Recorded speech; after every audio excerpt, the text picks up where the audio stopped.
그리고 하나 더 궁금한 게 사실은 박근혜 전 대통령 탄핵 심판 때와 다른 점이라면은 피청구인이 헌재에 열심히 출석했다는 점입니다. 그러다 보니까 그 마지막인 선고 기일에도 당사자에게 출석 의무가 없기는 하지만 그가 과연 나올 것인가 말 것인가에 굉장히 귀추가 주목되는데 그렇죠. 그 장성철 소장님 같은 경우에는 나올 것 같습니까? 안 나올 것 같습니까? 안 나올 것 같아요. 안 나옵니까? 네. 구치소에 계실 때는 밖에 바깥바람 쐬기 위해서 헌법재판소 재판정에 나온 거다. 저는 그렇게 좀 생각을 하고 있었거든요. 지금 뭐 관저에서 자유롭게 어제도 뭐 이렇게 외출했다라는 사진 찍혔죠. 소문이 네. 있잖아요.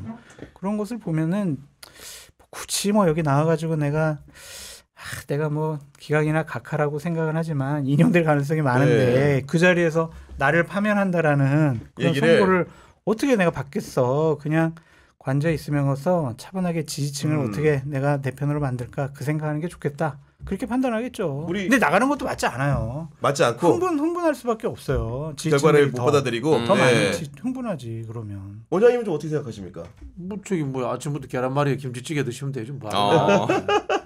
국민들도 얼굴 별로 안 보고 싶어요. 네. 의원님 같은 경우에는 실제로 법정에서 네. 피고인들을 대리해서 변호도 하셨기 때문에 궁금한 건데 과연 당사자가 이렇게 선고기일에 나가는 게 효과적입니까? 아니라고 생각하십니까? 정치인 피고인의 경우에. 정치인 피고인인 경우에는 효과적인 건 맞는데요. 네. 일반적인 공직선거법 위반 사건인 경우에는 그렇죠. 왜냐하면 정말 진정으로 법을 존중하는 마음이 있고 재발 방지에 진정어린 반성 태도가 있는지를 중요하게 여기기 때문에 근데 일단 우리 윤석열 대통령 같은 경우는 한 번도 반성을 한 적이 없어요.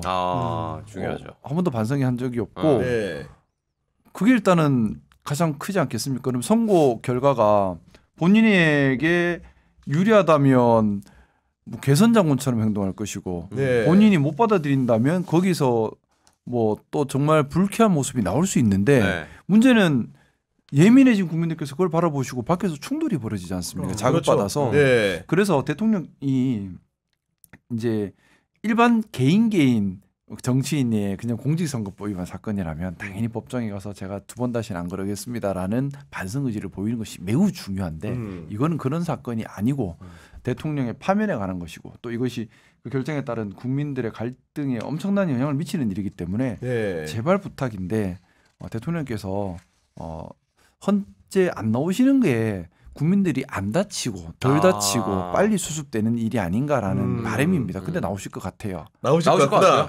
두 분은 안 나오실 거에 배팅하셨는데. 나오실 것 같아요. 그래요? 항상 나오셨잖아요. 그러니까 저는 어떤 심산에서 나올 것 같다는 생각이 드냐면은 그래요? 결국 파면이 되더라도 그 이후에 정치 시계를 생각하면은 나의 영향력을 가져가면서 유리한 국면에 최대한 그 자기의 유리한 결정을 이끌어내기 위해서는 그가 나오는 선택을 하지 않을까라고 생각을 하는 건데, 그러니까 예를 들어서 선거에서 이번 헌재 선고에서 파면 결정이 내려진 이유, 그 키가 여당에서 대선 후보를 뽑는 키가 누구한테 갈 것이냐 이런 문제에 서 있을 때 가야겠다는 생각 들지 않을까요? 근데 거기서 파면 선고를 직접 받는 그 심정이 어떨까? 그렇게 생각하시면 안 돼요. 그럼 어떻게 해요? 되게 강한 분이에요. 그게. 되게 비겁하고 약하다고 전 얘기를 들었거든요.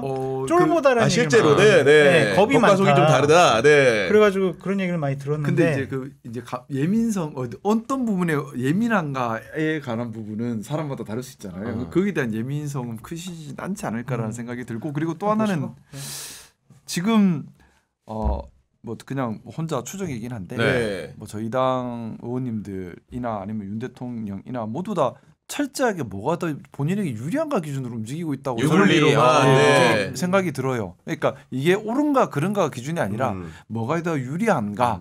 그래서 뭐 사실 지금 비상겸 잘못했다고 다 생각하지 않습니까? 그렇죠. 말도 안 되는 일이잖아요. 근데 옹호를 해요. 왜 옹호를 하면 강성 지지층이 모이고 이 지지층이 모이면 다음 당권에 도움이 되니까. 윤 대통령도 지금 보면 계속해서 지금까지 메시지 나왔던 것이 어떻게 보면 헌법재판에 대한 또는 형사재판에 대한 방어 논리에 대한 얘기가 아니라 강성 지지층을 모아가는 얘기들만 계속 던지고 있거든요.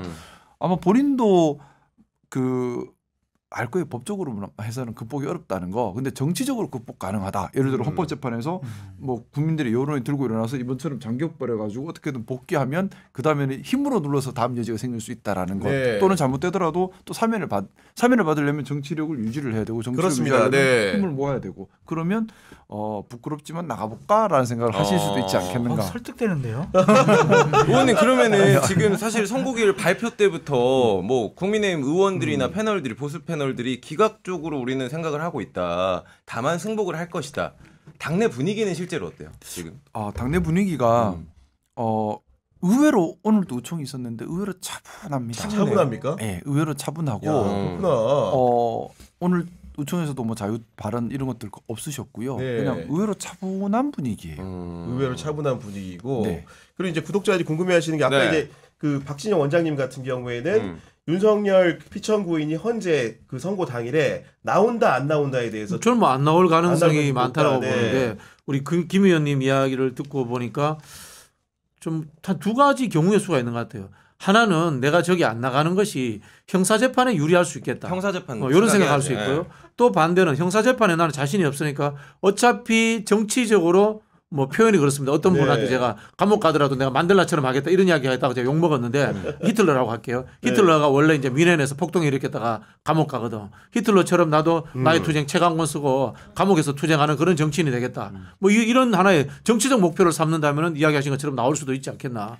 뭐 그런 것 같아요. 저는 전 보고 유리하면 나오고 불리하면 안 나오고. 전 보고 전 보고. 명략 김건희 대가 여사가 가까 이렇게 좀 얘기는 물어보지 않을까. 근데 안 좋대요.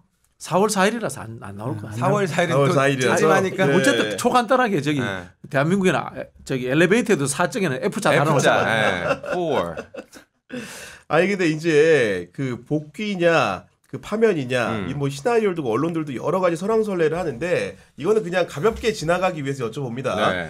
복귀를 한다면은 그 앞에 해놓은 말들이 좀 있잖아요. 예를 들어 임기 단축 개헌을 그렇죠. 좀 할 것처럼 네. 한마디 흘려놨고 내치는 총리한테 맡기고 외치 위주로 할 것처럼 흘려놨는데 실제로 권좌에 복귀한다. 그럴 것 같습니까? 안 그럴 것 같습니까? 안 하죠. 뭐 약속 그런 약속 왜 지키겠어요. 본인이 이제 남은 2년 동안 더 확실하게 내 사람 만드는 그런 작업을 할 거고 네. 국정 운영을 장악을 해야 되겠다고 생각할 것 같아요. 그래서 뭐 총리부터 바꾸고 당 비대위원장 원내대표 다 바꿔버리고 그리고 좀 패널들도 좀 정리 좀 하고 방송사도 좀 정리하고 장성철 삼천교육대 저는 1001번째라서 괜찮아요. 선배님 저는 어떻게 될 것 같습니까? 네? 구속. 근데 개인적인 네. 윤석열 복귀에 대해서 우리가 잘못 알고 있어요. 윤석열이 복귀돼도 내란죄 형사재판을 받아야 되잖아요. 대통령 노릇을 못하는 거야. 그러니까. 그럼 어떻게 네. 하겠어요? 또 제2의 계엄을 하거나 극단적인 선택을 할 수밖에 없어요. 네. 형사재판을 받고 있는 상황이기 때문에. 아니 그리고 통치 본인의 행위가 불가능해요. 내란죄 재판이 서울중앙지법 서초동에서 열리고 있는 거 아니겠습니까? 굳이 한남동에 있을 필요가 없습니다. 서초동 아크로비스타에 다니 더 빨라요. 왔다 갔다 하기도. 그렇지 않습니까? 지금 상황이. 그렇게 좀 보이는 부분이 있는 거고 결국은 돌아왔을 때 그 파급 효과 네. 사회 경제적으로 미칠 정치적 영향력들을 헌법재판관 8명 중 똑같이 그 법대에서 고민하지 않겠습니까? 의원님? 고민을 해 주시기를 바라고 있습니다. 근데 고민하시겠죠? 고민하셔야 되는데 고민하면 답은 헌법재판관들. 네. 개인적으로 돌아와서 제2차 계엄이 되면은 여기 계신 분들과는 마지막 인사가 오늘이 아닐까라는 생각을 좀 하게 되긴 하는데. 아니, 불안하게 왜 그래? 지금. 아니 드럼통 TV 어떻게 하는 거야? 그러니까 네. 독립방송 드럼통. 일단 수거 대상에서 장 소장은 저보다 훨씬 앞에 있어요. 앞에 있어요? 1번 한동훈 대표. 네. 그런 상황이라고 예측을 하시는데 또 우리가 혹시나 그 제2차 계엄, 3차 계엄이 벌어지면 어떤 장면이 벌어질지 예고편 같은 그 CCTV가 뒤늦게 공개되는데 12월 3일 비상계엄 당일 밤에 네. 그 뉴스토마토 기자죠. 이분들이 이제 계엄군과 맞닥뜨렸는데 케이블 타이로 심지어 포박하려고 하는 장면까지 찍힌 영상이 고스란히 공개됐거든요. 그러니까 거기가 국회 본청이 들어가기 그 앞에 보면 왼쪽으로 가면은 이제 출입 기자들이 옛날에 출입 기자들 들어가는 문이었죠. 그리고 네. 국회 언덕이 있고 사랑제 있고 그 맞은편 같아요. 거기 좀 어두워요. 맞아요, 맞아요. 예. 네. 그 쪽문에 있다고. 네. 그래서 기자가 뭐 그 쪽문 찾아가려고 했던 것 같은데, 네.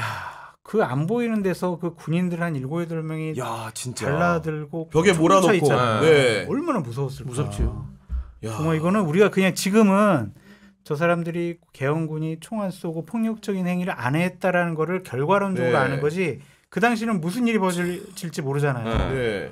그러면은 참 정말 진짜. 근데 제가 그때 현장에 있었잖아요. 네. 네. 그 아마 다들 비슷했을 텐데 무서워하는 사람이 없었어요. 현장에서 별로. 그러니까는 그 맡고 있는 보좌진이나 아니면 기자님들이나 그렇죠. 네. 또 저희 뭐 저도 그랬고 무서워하는 거기는 사람은 다수였는데 없었고. 거기는 혼자였잖아요. 그렇죠. 기자 예. 혼자. 예. 그 아마 뉴스토마스 그 기자. 기자님도 음. 되게 화가 났을 거예요. 음. 저는 그날 되게 화가 났거든요. 네. 여러 가지 너무 화가 공권력의 대응이 아니, 네. 아니 그러니까 이 사태 자체, 그러니까 민주주의가 무너지는 현장, 법치주의가 무너지는 현장, 그 군인들이 무장하고 국회로 쳐들어오는 이 모습에 너무 화가 나서 제가 그날 완전 욕쟁이 아저씨가 됐는데 네. 건드리면 욕이 나오는. 근데 다들 그때 제가 기억나는 것이 그 시민들의 용기 그리고 또 그 맡고 계신 기자님들이나 장갑차 언론인들. 막는 분도 있었어요. 근데 그분들의 눈빛이 제가 기억이 나는데 감히 민주주의와 법치주의를 무너뜨려하고 아. 그 분노의 눈빛이 느껴지거든요. 형형한 눈빛이었구나. 쉽게 얘기해서 예. 만약에 민주주의와 법치주의가 정상적으로 회복되지 못한다면 네. 저는 대한민국 국민들께서 그런 큰 분노를 다시 일으키실 거라고 믿습니다. 아, 당연하죠. 그거는. 네. 가슴이 울컥해요. 음. 근데 그때 비겁했던 한 사람은 제가 고발은 꼭 해야 되겠어요. 누굽니까? 네. 10시 30분에 저하고 통화하신 분이 이 자리에 계십니다. 아 그래요? 장성철 소장님이요? 네. 저는 그 통화를 하고 바로 가방을 사가지고 속옷 양말 챙겨가지고 비상금 챙겨가지고까지 챙겨서 제가 국회 본청 안으로 들어갔습니다. 어떤 분은 잠수 탈 준비를 하고 계셨는데 저하고 통화하고 아이 저 응원했어요. 아, 진상 규명 좀 해주십시오. 어떻게 되는 겁니까 그날? 선생님 진짜예요? 네. 아니 그때 이제 서정욱이랑 저녁을 먹고 네. 이제 집에 가가지고 샤워하고 TV를 딱 켰더니 비상경 선포하고 윤석열 대통령 얼굴이 나오더라고요. 네. 네. 뭐 자막 실수인가? 그랬더니 이제 애들이 다 튀어나와가지고 보다가 애들은 이제 라면하고 쌀을 사러 가고 저는 이제 너희들이 돌아올 때 나는 여기 없을 수 있다. 실제 잡혀갈 개헌 수 준비를. 있다. 그렇고 이제 계속 이제 TV를 보면서 상황 체크하고 진영이 형 계속 전화해가지고 너는 왜 안 네. 피하냐 막 그래가지고 그냥 계속 집에 있었어요. 그냥 갈 수가 없었죠. 그 당시. 무섭지 진짜. 진짜로 예. 당일 상황을 반추해 보면 여러 가지 생각이 복합적으로 드는데 여간 저도 개인적으로는 헌법재판소에서 파면의 길로 확실하게 정리를 해줄 것이라고 믿고 그렇게 될 경우에는 결론적으로는 60일 이내 대선 치러야 되는 거 아니겠습니까? 그렇죠. 지금? 이제 또 어쩌면. 조기 대선으로. 네. 어떻게 될 거라고 보십니까? 네. 6월 3일이 가장 유력하지 않나 뭐 이런 생각이 드는데요. 저도 그 부분을 잘 모르겠어요. 60일 이내라는 것이 법률 규정인지 훈령인지 잘 모르겠어요.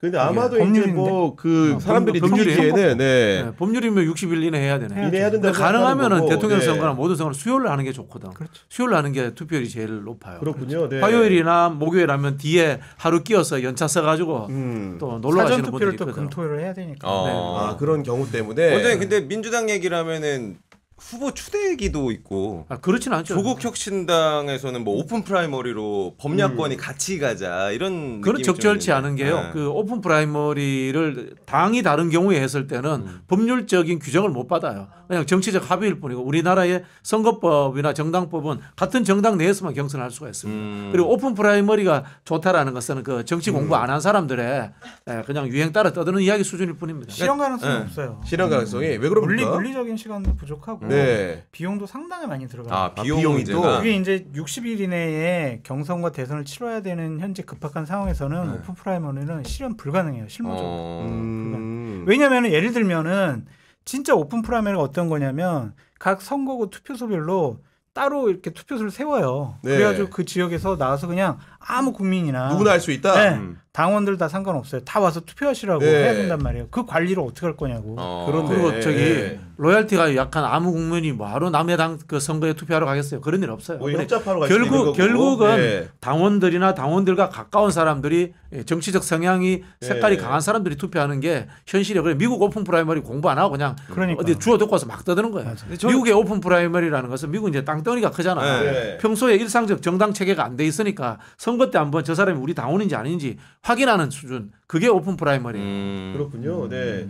민주당 상황은 비교적 사실은 후보를 정하는 과정이 좀 단순하겠다는 그렇죠. 생각이 예. 드는데 추대 대회예요. 추대 대회. 근데 반면에 이제 여당 같은 경우에는 일단은 나와 있는 후보들, 잠재적인 후보들도 굉장히 많고 잠룡. 어떻게 이걸 수습하면서 선거를 치를 수 있을까라는 생각이 좀 드는데 의원님 보시기에는 좀 어떤 방향으로 선거를 해야 된다고 보십니까? 당위적 방향은 분명한데 네. 문제는 현실적인 변수가 너무 많아요. 당위적 방향은 역사적으로 이거 용납이 안 되는 일이지 않습니까? 네. 그러면은 실질적 의미의 정권 교체가 되어야 되는 거지 그게 아니라 실질적 의미의 정권 연장이 되어버리면 이건 역사에 반하는 일이거든요. 그렇기 때문에 뭐 탄핵에 찬성을 하고 계엄 해제 적극 나섰다는 것이 최소한의 자격 요건일 건데 그거는 당위의 문제고요. 당의 문제고. 현상의 문제는 아주 복잡하죠. 지금 보면 윤석열 대통령이 밖에 나와서 여전히 강성 지지층에게 강력한 영향력을 행사하고 있고 경선에서 통과하려면 윤석열 대통령의 지지를 받는 사람이 힘을 얻을 수밖에 없고 네. 또 원내 의원님들의 절대 다수가 아직까지는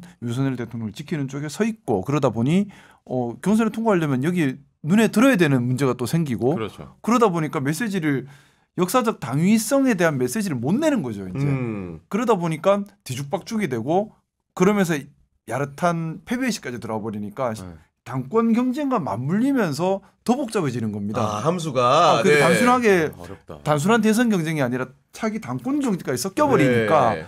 그 안에 개파 경쟁도 들어오고 하니 정말 뒤죽박죽이에요. 그래서 변수를 너무 많아서 예상하기는 힘든데 네.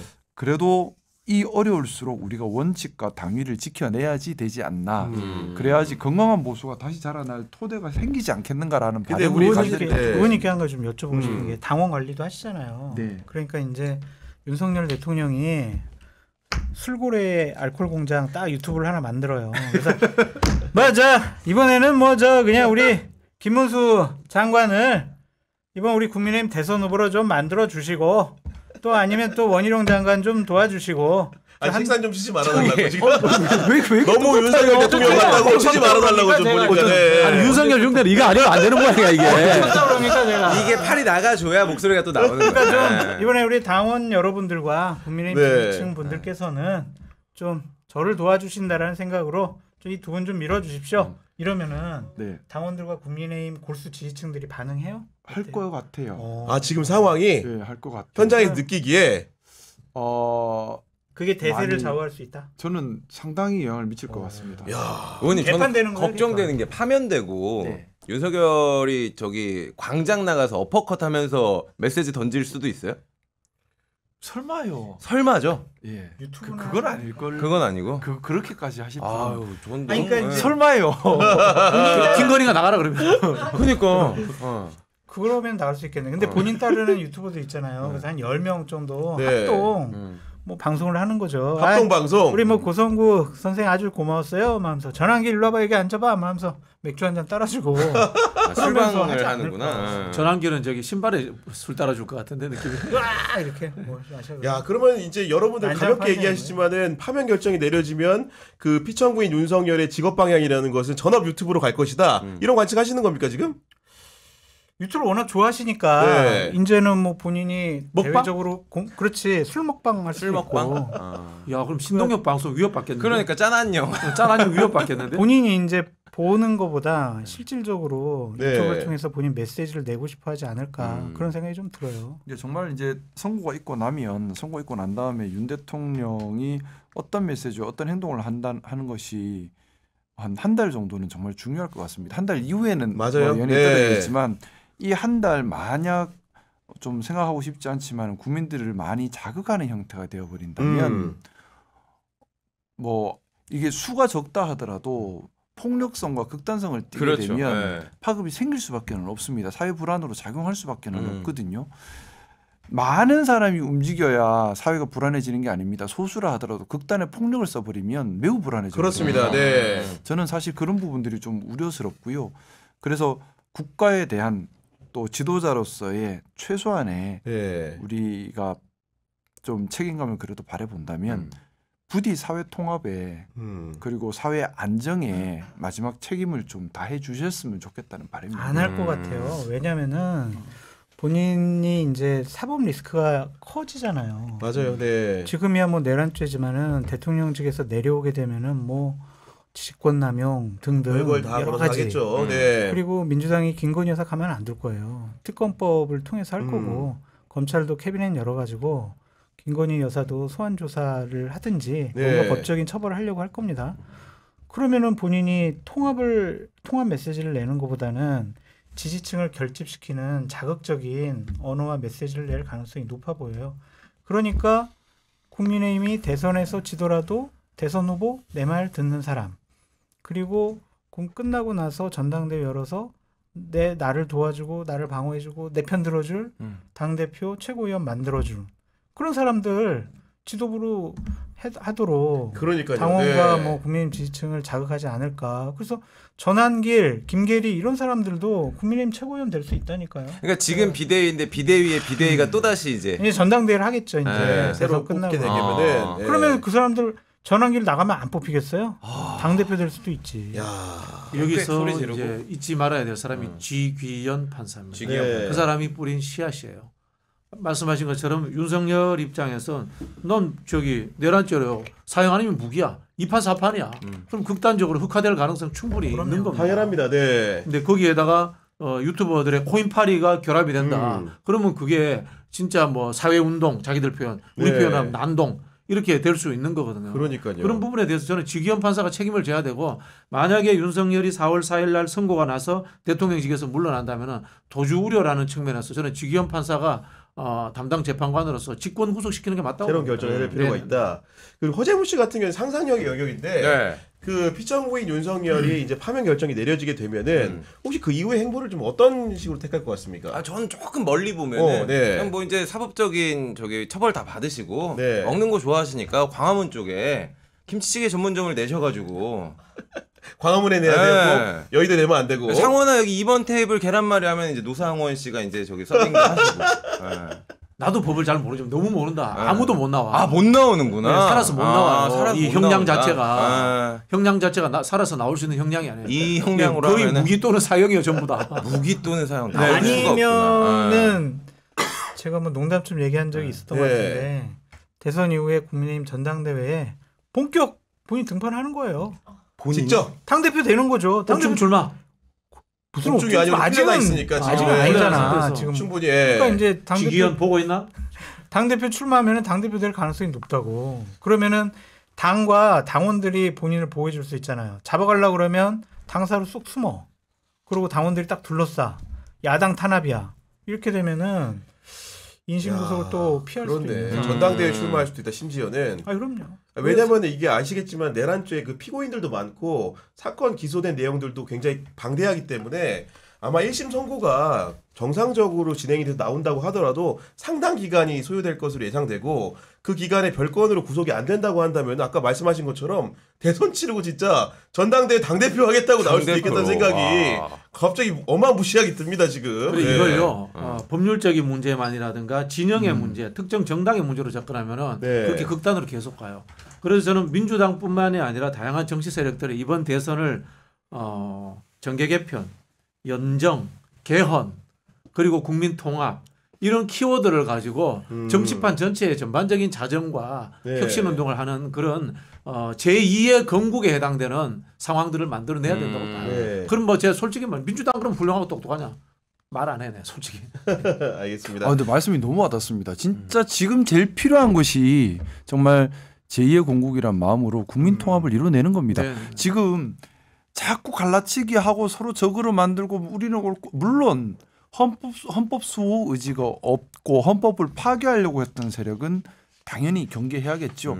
특히 헌법을 파괴한 자는 배척해야 합니다. 하지만 우리가 자꾸 적으로만 만들어서 갈등을 네. 심화시켜 버리면은 이 어느 단계 가면 수습이 안 되는 단계가 될 수도 있습니다. 지금이야말로 정말 우리 박진영 선배님께서 하셨던 말씀처럼 제2의 공국이라는 생각으로 네. 국민 통합을 이뤄내는 것이 다음 정권에 어떻게 보면 가장 중요한 숙제가 될 수도 있겠다는 생각입니다. 네.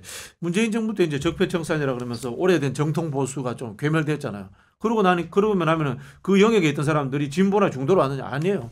정체불명의 가짜 보수들한테 현혹돼 버리는 거야. 결국 이게 50%로 나누어져 있는 것은 쉽게 극복할 수 있는 게 아니에요. 50%가 서로 자정해가지고 서로 훌륭한 보수, 훌륭한 진보가 되는 것이 중요한 거다. 저는 그렇게 봐요.